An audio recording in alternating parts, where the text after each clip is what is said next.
All right, listener. Looks like we're taking a deep dive into your chem notes this time. Semester 1, huh? Always an exciting journey, unpacking the building blocks of the universe, one atom at a time. Love that. And looks like your professor really wants you to grasp these fundamentals. I'm seeing tons of notes on atomic structure, the periodic table, and bonding. Right, the core concepts, absolutely essential. Yeah. Oh, and I see copy Y written everywhere. Looks like hands-on learning is the name of the game. Haha. Yeah, active engagement is key. Definitely seems like your professor emphasizes that. For sure. Okay, so let's jump right in. Sections 2.8 and 2.10 are all about atomic structure, even isotopes. So what's the big deal about these tiny particles? And why are isotopes so important? Well, think of an atom like a bustling city, right? With the nucleus at its heart. Okay, I like where this is going. Yeah, so protons and neutrons are hanging out in the nucleus, while electrons are zipping around in specific energy levels, like busy highways. Now, isotopes, they're like cities with the same name but slightly different populations, same element, but some have a few extra neutrons, giving them a slightly different mass. Interesting. So why does that little difference in mass even matter? Yeah. It's not like a couple extra neutrons are going to cause like a traffic jam in the atom. Haha, not quite a traffic jam, but it can definitely affect an atom's stability. Some isotopes become radioactive. This is why they're so useful in things like medicine, radioisotope dating or targeted cancer treatments. Wow, so small variations, huge implications. That's pretty cool. My notes also mention electron configuration and valence electrons in sections 2.9 and 2.7. What role do they play in this atomic city? Well, electron configuration tells us exactly where those electron highways are, right? And ultimately, it determines how an atom interacts with others. Okay, I see. And valence electrons. Those are the ones cruising on the outermost highway. They're the key players in forming bonds, creating molecules. So it's all about location, location, location. Exactly. Understanding electron configuration is like having a roadmap to predict how elements will behave. So like knowing which cities are likely to trade based on their resources and their location. You got it. It's the basis of chemical bonding, stemming from the arrangement of those tiny electrons. Wow, that's fascinating. Now let's move to the periodic table, a chemist's roadmap. That's what my notes call it in section 2.6. It seems like I should have labeled it with a bunch of info, including S, P, D, and F blocks, section 2.9. What's the logic behind this organizational masterpiece? The periodic table is more than just a chart. It's a storybook of the elements arranged by increasing atomic number. Which is? The number of protons in their nucleus. And the elements in the same vertical column or group, they share similar properties because they have the same number of, you guessed it, valence electrons. Ah, those social butterflies we talked about. Exactly. So the periodic table isn't just randomly arranged. It's based on atomic properties. But what about the S, P, D, and F blocks? They got a special meaning too. Absolutely. Think of them as different neighborhoods in our atomic city, representing the regions where specific types of electron highways are located. I like that. Yeah, it's like knowing which neighborhoods are residential, industrial, or commercial. It tells you a lot about the city's character, right? That's a great analogy. My notes also mention atomic size in section 2.11 and its relation to bond strength in section 2.12. Larger atoms form weaker bonds, and smaller atoms form stronger bonds. Why is that? Size matters at the atomic level. It definitely does. Imagine two friends holding hands. If they're close together, their grip is strong. Far apart, their hands might slip. Makes sense. Same with atoms.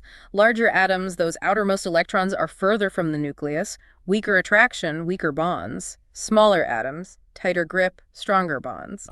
So it's all about that attraction between the nucleus and the valence electrons.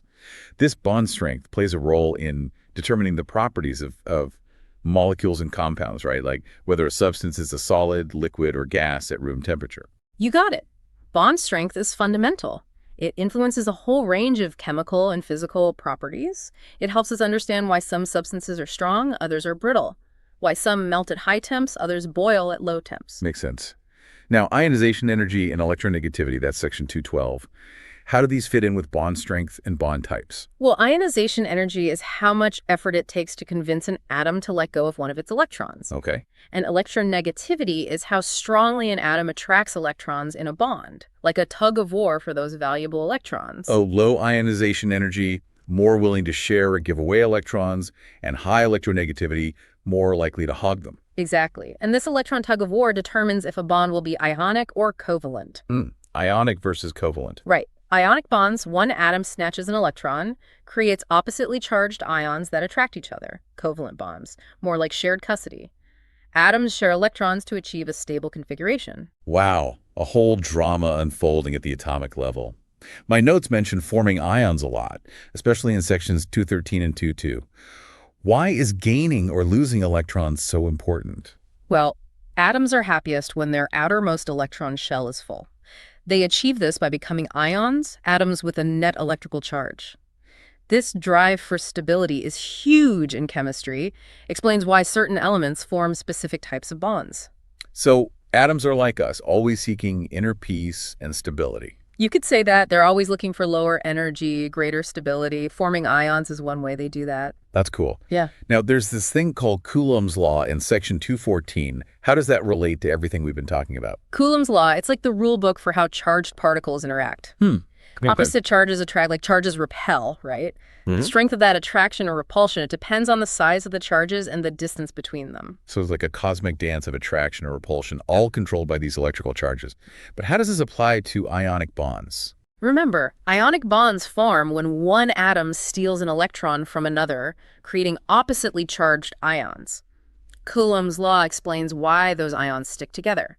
The stronger the charges, the closer they are, the stronger the bond. Like a powerful magnetic attraction. It's amazing how these simple concepts can have such huge implications. Right. And we've only scratched the surface. Seriously, this is blowing my mind. And we haven't even touched on naming conventions and Lewis dot structures yet. Don't worry, we'll get there. But for now, let's just appreciate the incredible complexity and elegance of the atomic world. It is pretty awesome. Yeah. Okay, so we've marveled at the atomic world. Right. Now, how do chemists keep track of all this? Like, how do they even name these things? Just like we name everything else, chemists have a system for naming compounds. It's like learning a new language, but instead of words, we use symbols and formulas. Speaking of which, my notes have Roman numerals for monatomic ions. Section 3.4 even says capital 1 equals +1, 2 equals +2, and so on. What are these Roman numerals about? They tell us the charge of metal ions that can have, well, multiple personalities. Oxidation states, chemists call them. Okay, so like iron with a +2 or +3 charge? Yeah. We use Roman numerals to distinguish them. Iron 2 for +2, iron 3 for +3. It's like giving them nicknames to avoid confusion. So no mix-ups at the chemical reaction party. Gotcha. Yeah, exactly. And you can even use the periodic table as a guide. Ah, our trusty periodic table. Groups 5A to 7A give clues about the charges of negative ions. Groups 1A, 2A, and 3A, those help us with the positive ones. The periodic table really is a cheat sheet. Okay, my notes also mention polyatomic ions and something about hold down shift +6 to get a caret symbol. I'm guessing that's for showing the charge of these multi-atom ions. Yeah. Section 3.5 is where I see this. You're right. Polyatomic ions are groups of atoms that act like one unit with an overall charge. And that caret symbol, or superscript, is important for showing the ion's charge in formulas. It's like making sure everyone in the group is accounted for. Accuracy and precision are key in chemistry, huh? Absolutely. Every symbol, every number, every charge matters. It's all about clear communication in the language of chemistry. Now, shifting gears a bit, Section 1.9 talks about qualitative and quantitative research. What's the difference, and why are both important in chemistry? Imagine you're trying to understand a new city. Right. Okay. You could walk around, observe the people, listen to conversations, and get a feel for the culture. That's qualitative research, exploring the why and how. So it's like painting a picture with words, capturing the essence of something. Exactly. Now, imagine you also collect data on the city's population, average income, crime rate. That's quantitative. It's about measuring and quantifying to find patterns. So like a statistical snapshot of the city. Precisely. Understanding a city needs both qualitative and quantitative insights. Same with scientific research. Qualitative gives us the nuances, quantitative provides the data. Makes sense. My notes also have SI prefixes and units in sections 1.7 and 1.6. Why are standard units so important in chemistry? Imagine baking a cake with a recipe that says a handful of flour and a pinch of salt. You wouldn't get consistent results, right? Definitely not. That's why we have standardized units. SI units ensure everyone's on the same page with quantities and measurements, so scientists can share data and work together no matter where they are. Creating a universal language for measurement. My notes even have a shortcut for big numbers, replacing times 10 to the with E, like 13.9 KE3, and M unit, M or meter, is this common. Yeah. Scientists always look for shortcuts, especially with the huge or tiny numbers we often use. That E notation is shorthand for scientific notation, making it easier to write and work with those numbers. Handy. Okay, back to atoms. Section 2.2 talks about how elements in different groups on the periodic table gain or lose electrons to get a stable configuration. It even has examples like 1 A lose plus, 2 A lose 2 plus, 3 A lose 3 plus, previous up to noble gas, 4 A share 4 5, A gain 3 minus to have 8, 6, A gain 2 minus to have 8, 7, A gain 1 minus to have 8. What's so important about this pattern? That pattern highlights the octet rule. Yeah, octet rule. Huh? It's like the golden rule of atom interactions. Atoms always want stability, and they get it by having a full outer shell of electrons, just like the noble gases. So like elements in 1A, 2A, and 3A are trying to be like their noble gas role models. Yeah, they lose electrons to get that stable configuration. And those in 5A, 6A, 7A, they gain electrons. They're bulking up to reach that same stability. Exactly. And group 4A, they're the negotiators, sharing electrons to complete their octet. Understanding this helps us predict how elements bond and form compounds. It's like knowing the rules of the game. It's amazing how everything connects back to this quest for stability. It really is. And we're about to see even more of that when we look at those Lewis dot structures you've been copying. They sound pretty cool. They are.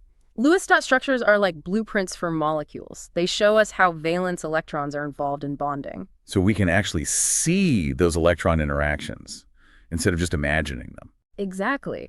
Lewis dot structures use dots to represent valence electrons, showing how they're shared or transferred between atoms to form bonds. This helps us visualize the structure of molecules and understand their properties. Okay, that makes sense. My notes also mention a caret symbol and something about holding down Shift +6 in section 211. Is that related to these Lewis dot structures? Not really. The caret symbol, or RFE, is for showing the mass number of an isotope when we write chemical symbols. It tells us the total number of protons and neutrons in the nucleus. Ah, okay. Like carbon-12 versus carbon-14. Same element, different number of neutrons. Exactly. And isotopes are important because they can have different properties, like radioactivity. Which has implications for things like medicine and archaeology. Yeah, it's incredible how these tiny variations at the atomic level can have such big real-world impacts. It really is. You know, chemistry is all about understanding how these tiny building blocks of matter interact to create the amazing diversity we see in our world. My notes also emphasize forming ions, especially sections 213 and 22. Why is it so important to understand this? Forming ions is key to understanding bonding, especially ionic bonding. Remember, atoms want that stable electron configuration, like the noble gases, and they do this by gaining or losing electrons to become ions. Right, achieving that perfect octet. And section 2.2 shows how different groups on the periodic table do that, right? Yeah, elements in groups 1A, 2A, and 3A tend to lose electrons, while those in 5A, 6A, and 7A tend to gain them. They're all going for the same stable configuration. And their spot on the periodic table tells us how they'll do it. Exactly. The periodic table really is like a treasure map. You got it. And with every new concept, we get a deeper understanding of this incredible chemical world. Now, there's one last thing in my notes I'm curious about. Section 1.8 mentions drawing lab equipment. What's that about? That's where we put all this knowledge to the test. Lab work is where we see how atoms and molecules behave in the real world. So it's like going from blueprints to actually building something. Exactly. And drawing the equipment helps you get familiar with it, understand how to use it safely and effectively. It's all about building a strong foundation from the concepts to the skills. You got it. Well, it looks like we've reached the end of our deep dive into your Semester 1 Chem notes. From atoms to bonding to the language of chemistry, we've covered a lot. And this is just the beginning. Chemistry is a vast and fascinating field. There are so many exciting discoveries out there waiting to be made. Keep asking questions. Keep experimenting. Who knows? Maybe you'll be the one making those groundbreaking discoveries. And as you continue learning, remember that everything around you, the air you breathe, the food you eat, even the device you're listening to us on, is made of atoms and molecules interacting in amazing ways. So embrace the chemistry that surrounds you. We'll be signing off for now, but your exploration has just begun. Okay, we're back and ready to tackle those mysterious Lewis dot structures. I've been copying them like crazy. Sections 3.3, 3.2, even multiple parts from 1/4 to 4/4. They gotta be important. They are. Think of Lewis dot structures as blueprints for molecules. They show us how those valence electrons get involved in bonding. So we can actually see those electron interactions, not just, like, imagine them. Exactly. Lewis dot structures use dots for those valence electrons, showing how they're shared or transferred to form bonds. It's how we visualize the structure of molecules and understand their properties. Makes sense. It's like the dots reveal the secret handshake between atoms. Now, I also have a note about hold shift +6 to get a caret symbol in section 211. Is that related? Not to Lewis dot structures, no, that caret. It shows the mass number of an isotope when we write the symbol. Total number of protons and neutrons. Gotcha. Like carbon-12 versus carbon-14, different neutrons, same element. You got it. And isotopes are important because, well, they can have different properties, like radioactivity. Which, of course, is important in, well, medicine and archaeology and stuff. Exactly. Tiny variations, big impacts. You know, chemistry is really about understanding how these tiny building blocks interact to create, well, everything. And my notes keep coming back to forming ions, sections 213 and 22 especially. Yeah. Why is that so important? It's all about chemical bonding, especially ionic bonding. Remember, atoms want that stable configuration, like the noble gases, and they get that by gaining or losing electrons to become ions. Right, the perfect octet. And section 22 even breaks down how different groups on the periodic table achieve that. Yeah, elements in groups 1A, 2A, 3A, they tend to lose electrons. But 5A, 6A, 7A, those usually gain electrons. Going for that same stability, but in different ways. Exactly. And their position on the periodic table tells us how they'll do it. The periodic table really is a treasure map, unlocking the secrets of the elements. It really is. And with each concept we learn, we get a better picture of this amazing chemical world. Okay, last thing in my notes.